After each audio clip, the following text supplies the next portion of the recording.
Good morning, Fort McMurray, Wood Buffalo, and the rest of the world. You've tuned in to the Mac City Morning Show. I am your host, Elliot Pierre, and we're going to start the show off the same way we start every show off, with a moment of gratitude. I know you could be doing a million other things with your time, so the fact that you're spending with us truly does mean the world to me. On that note, Tanner, hit him with the intro. How's she cotton, me loves? You're listening to the Mac City Morning Show.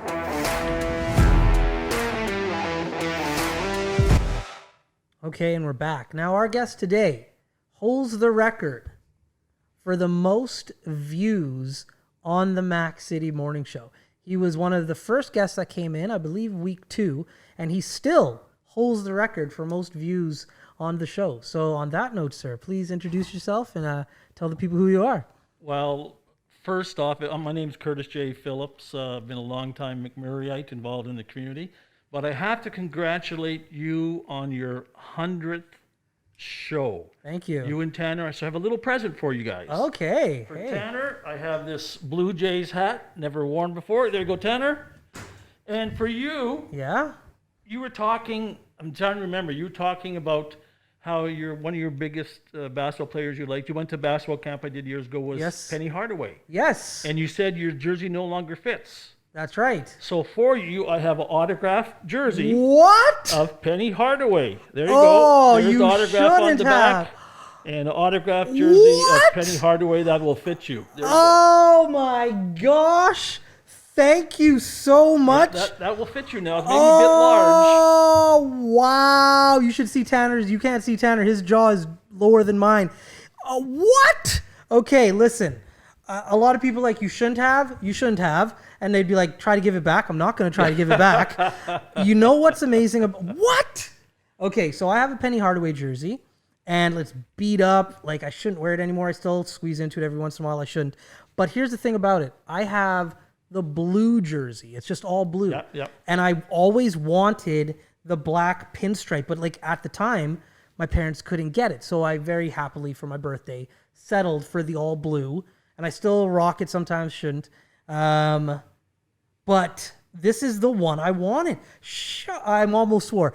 You know what, man? Thank you so much for this. Well, you do so much for the community with this show. At one time, I shouldn't really say this, but one time ABC Cable and Shock Cable was the heart of the community. Right. And then when the CRTC rules came in, yeah, we lost that. Before you get Barons games telecast live, sporting events, cultural events, documentaries, and you've come along and filled that niche to show how good Fort McMurray is and the people. Right. And there's say there's 100,000 people in the city. There's 100,000 stories. Right. And that's been missing from the media in town. And you filled that niche, telling the stories, the people, and that's just a small present for me saying thank you for what you're doing to support Fort McMurray. Thank you very much. And I love telling the story. It's my hometown. It means the world to me, but man, this makes it even better. So let's talk about how you got your hands on an autographed Penny Hardaway jersey. I'm a collector.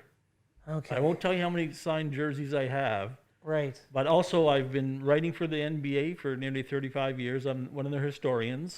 Yeah. And so I've last little while during COVID, I stopped doing some of the work for the NBA for my own reasons, some social issues I didn't agree with what was going on. Right. But I've been concentrating on doing stories on former Canadian pro basketball players, guys in their 80s and 70s, which was really neat to talk to these gentlemen. Right. Well, dude, thank you. And Tanner, I know he's gonna love that hat. He's a big hat wearer. So this is awesome. I'm gonna frame this. It's going on the set.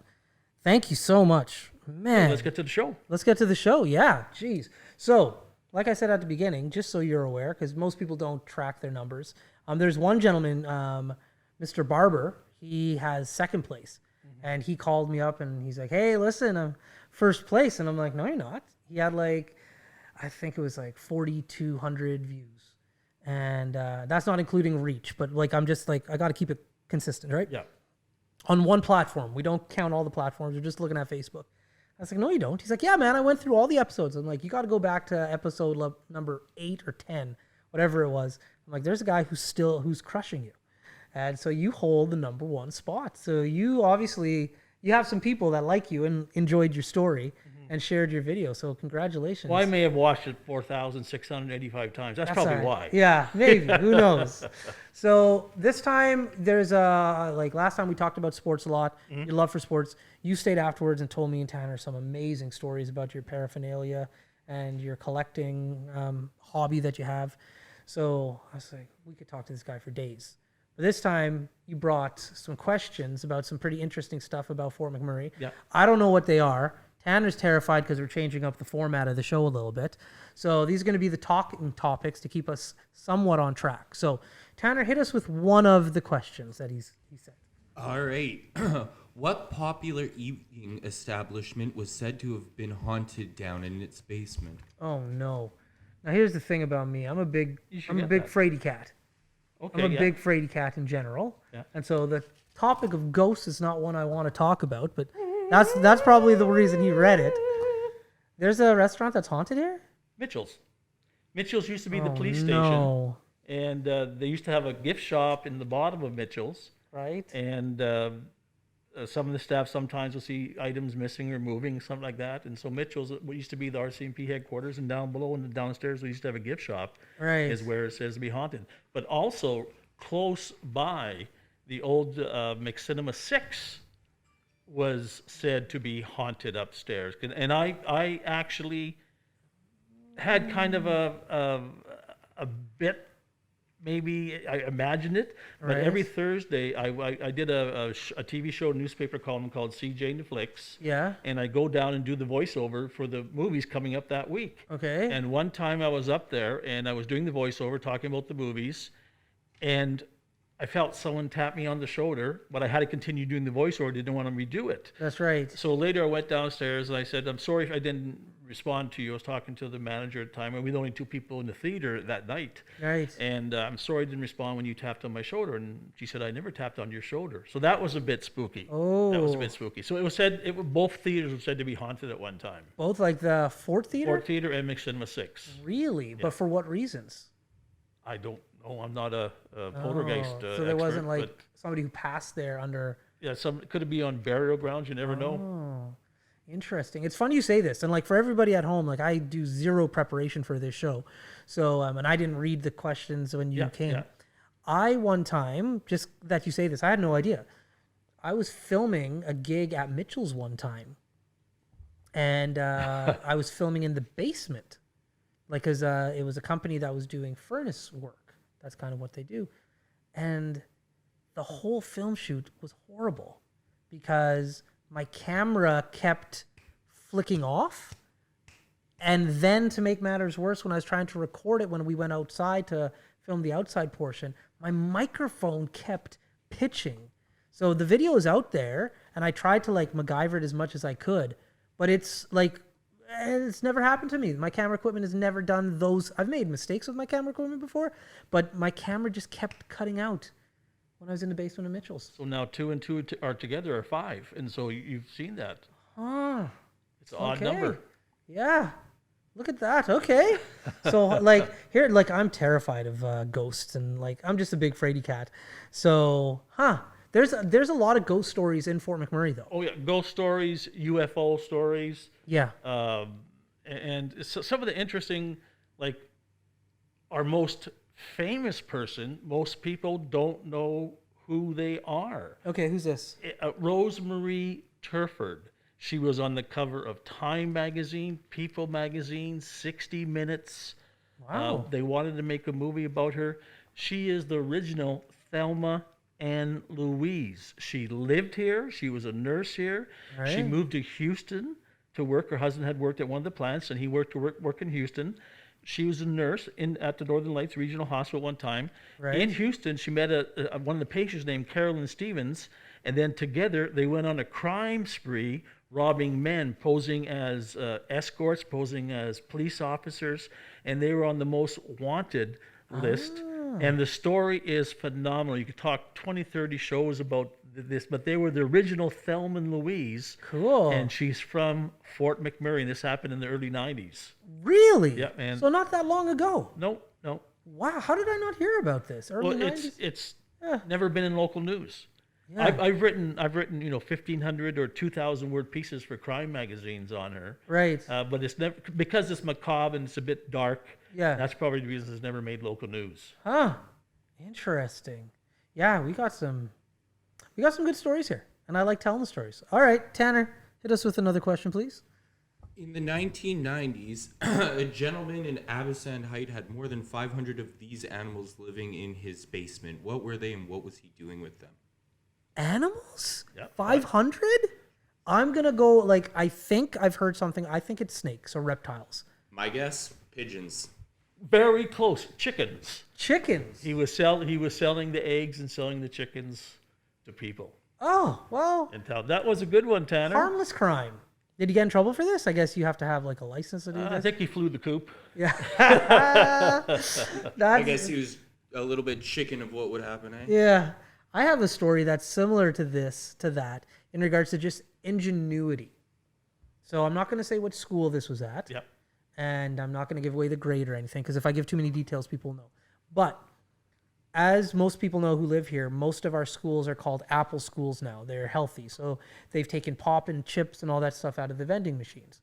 So you had this young student who said, and he was a nerdy student. So he wasn't like the cool, popular kid or anything. But he became cool and very popular because he saw an opportunity to make a buck. So because there was no Coca-Cola in the school, what he would do is he'd get the flyers and then he'd go to the local grocery stores and buy a bunch of Coca-Cola, with his allowance money and whatnot. And then he would take it to school and hang out in the locker room and like miss the beginning and the end of his classes, like the 5 minutes before. Kids would be coming in and buying actual cans of pop from this kid for like $5 instead of the $1 because they wanted their Coca-Cola. And so anyways, it's the story's funny because he got busted and he was young, and they called his parents. They're like, yeah, your son is in trouble. We have him in the office right now for selling Coke.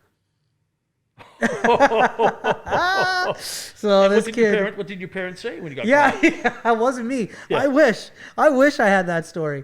But anyways, the kid, he got in a little bit of trouble, but he had raised over $5,000. Wow. Like cash. He had made that. Yeah. It was net. And the principal and the parents made him give it all away to charity. Do you know where he is now? He's still in school. Oh, this is recent. This is a recent. Okay. Oh, that's interesting. Yeah. I'll give it away a little bit. He was in grade 8 when he did it. So, but he's still attending school to this day. So, yeah.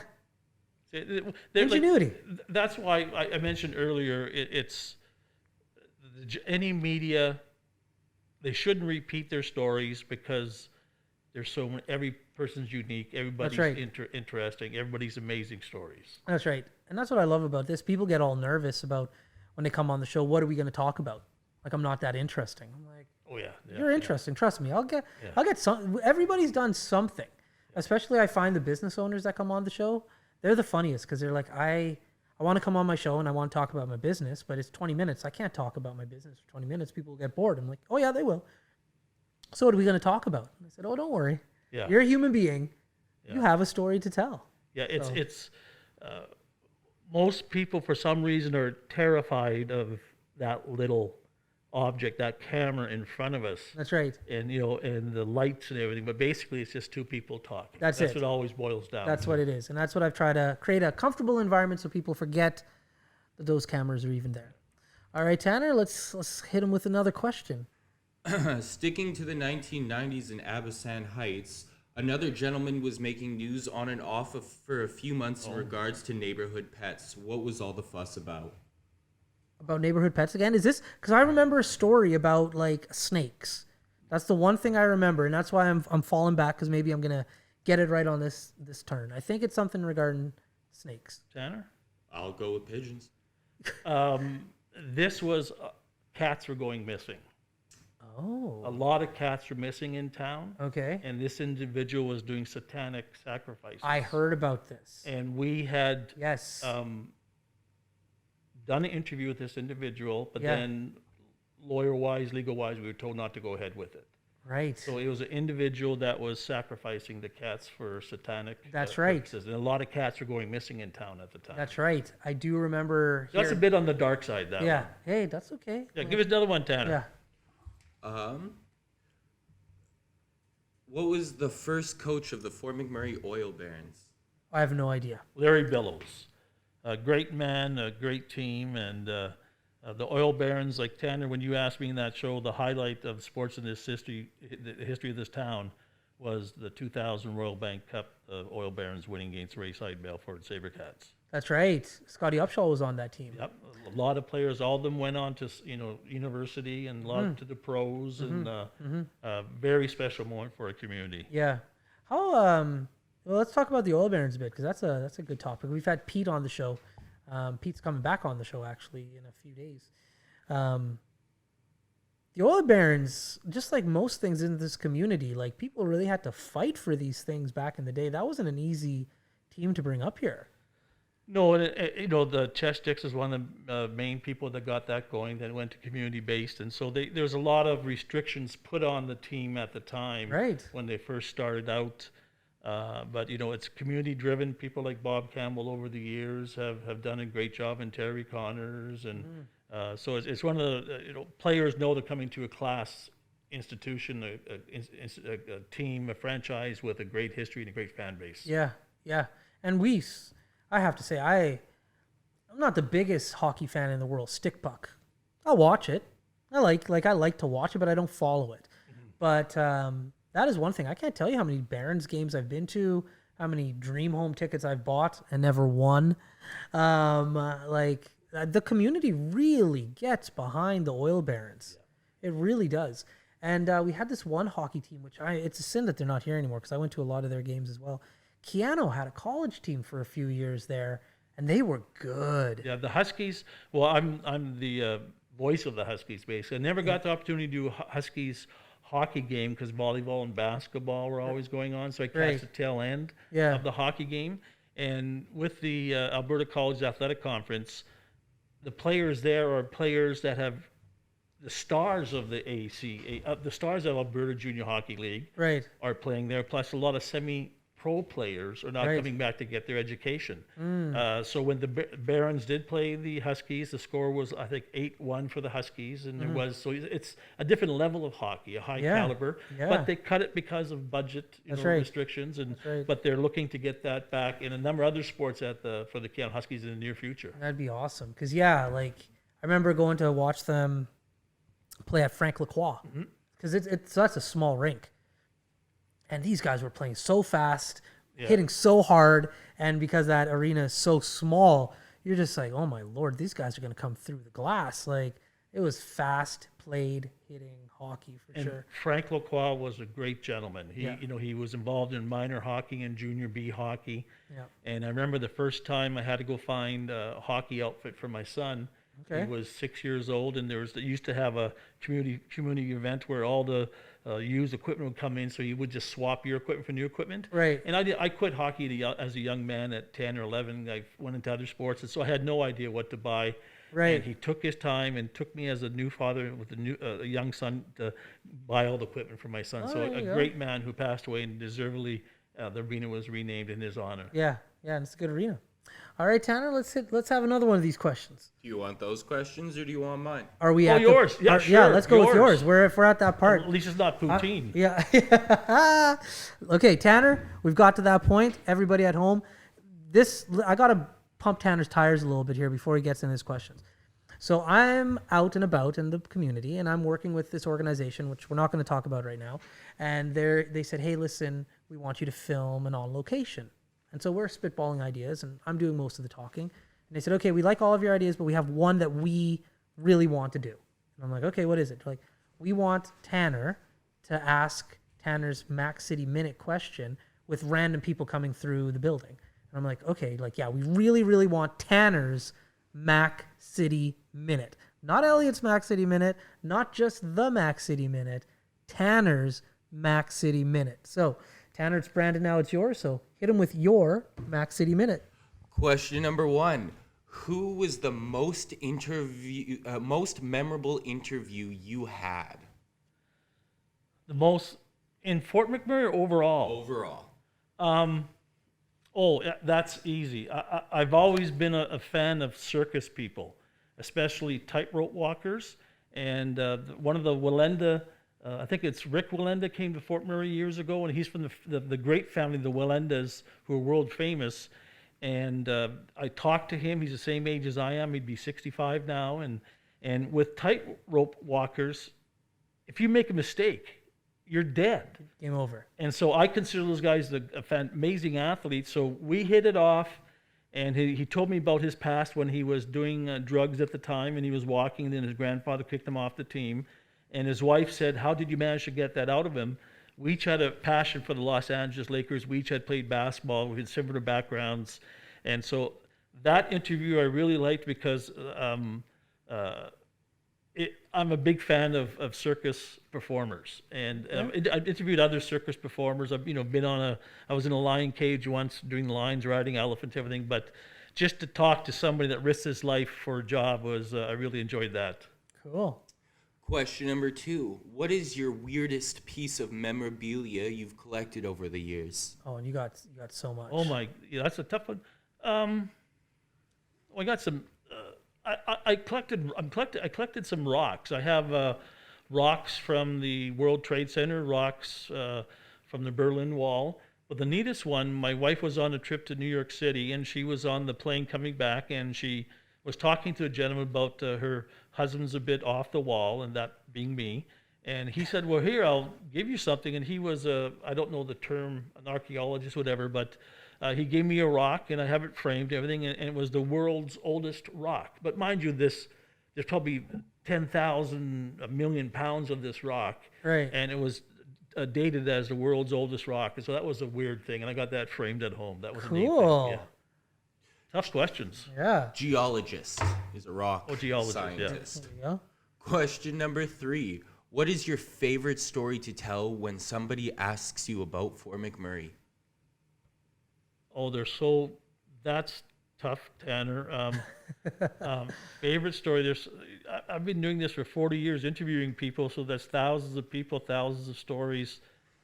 The best is yet to come. The most interesting story is still to come. There you go. Question number 4. If someone asked you to suggest the most Fort McMurray meal you could, what would that be? Raven burger. There we go. There you go. I've never had it. I have ravens come up when I was doing that piece about the burgers, taking pictures. Yeah. I called him Timber at A&W. Whenever I pulled up, he'd automatically fly down and land on my car mirror getting ready to be fed. And the one time I did that, I bent down to pick up a chip, and he took the toque off my hat. So that was kind of funny. And your final question, what is one sporting event you haven't attended that you want to? Oh, that's easy. It's in Florence, Italy, and it's a rugby event. And there's 4 sections of the town. They're different colors. They compete, but it's rugby and it's been held centuries. It's rugby where they fight and kick and hit, and there's no rules. And when I was there, I knew about the sport. I was talking to one of the captains of the sport, and there's an open invite to come back anytime, and I could be captain of one of the teams. So that's one of the events I want to see in sports is that one. And those have been your 5 questions. Later. But another great story is about to do with your uncle. Okay, let's hear this one. Your uncle's name? Harold. Harold. Yeah. So my mom was coming to Fort McMurray, Yeah. and she was on the Greyhound. Well, she was on a certain bus. Yeah. And the bus driver didn't count the heads of who was getting back on the bus at Wandering River. Okay. So there she was, stuck in Wandering River. Okay. And your uncle, by chance, she talked to him, and he goes, yes, I know Curtis J. Phillips. I know Diane Phillips' wife. Yeah. And my mom was all nervous, stranded in the middle of nowhere. Right. And he gave her a ride to Fort McMurray. Oh, look at And that. I'm Knight in always shining armor. greatly indebted to him There we for go. what he did, because he drove her right to the house and good conversation, Yeah. and she felt safe and everything. That's so nice. So for me, that's very personal. Yeah. Because he helped my mom, who was stranded at the time, to come to Fort Yeah. McMurray. Oh, that's such a nice story. The funny thing about my Uncle Harold and that highway is he knows every inch of that highway. And I don't know if he like to this day goes on the internet and checks it out, but before you go to Edmonton, like my dad's going to Edmonton in a few days. Uncle Harold will call you if he finds out you're going to Edmonton. He's like, hey, so you know, this is the route you need to go. Yeah. Because this is the construction happening here, and he'll put you on the most backwards way to go. But it's always the fastest based on the time you're traveling. It's never the same. So like in his off time, he must just go and just drive. And one thing to the viewers, I suggest do this. My dad did it with me. I did it with my kids. We just don't drive to Edmonton. Okay. I pull into Wandering River. Show them that there's 3 streets back there. Right. There's 3 streets. Yeah, there's a school. There's That's a right. curling rink. Yeah. Pull into Brainette. Okay. Show them there's a town there. Yeah. And everything. Stop on your way to Athabasca at the sign for Amber Valley, talking about the African Americans who came up during the late 1800s, early 1900s to farm there. Right. And so I always like to show, my dad always took us to the ghost towns and stuff like that. But if you're driving to Edmonton, you have the time, show a piece of history to the kids. They don't need to be on their iPads or Bluetooth or whatever they're called in the back seat. Yeah. They can get out and see an actual piece of history. Yeah. That's a good little tip.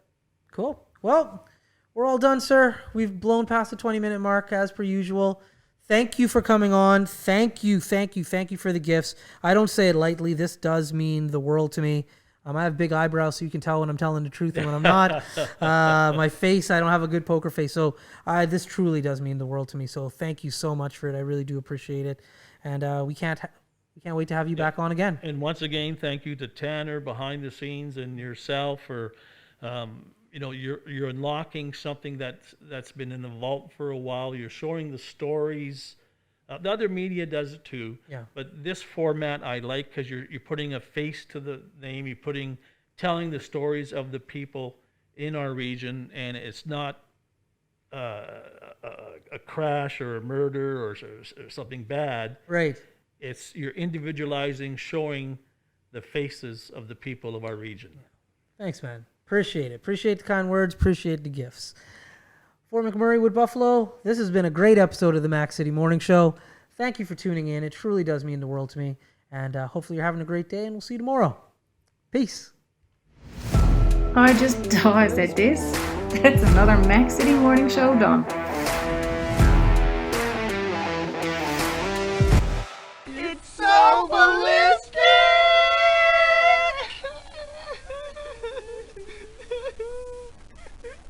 Talk about quenching your ugly thirst.